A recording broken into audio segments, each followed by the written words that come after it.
Today's ruling from the Supreme Court means that the United States can remove or cut the razor wire along the border near Eagle Pass. However, the underlying and ongoing case on the razor wire remains in the Fifth Circuit Court of Appeals and is being briefed now by the parties. Will impact them, I guess you could say, psychologically, or by the Supreme Court sending a message that Texas is not free to do whatever it wants and turn the Constitution upside down and say the states govern the federal government instead of the other way around, have supremacy.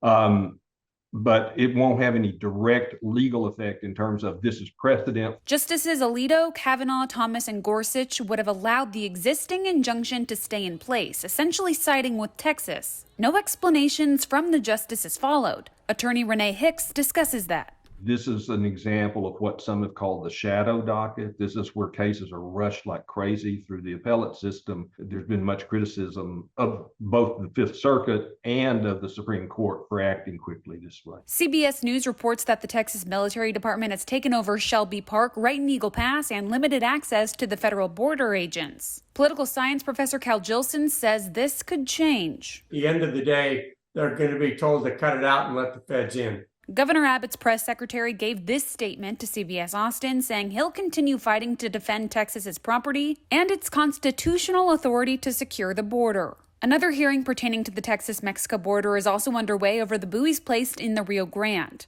Jilson says he doesn't doubt that all of these cases, regardless of outcome, are also earning the governor more credit with his supporters in the state.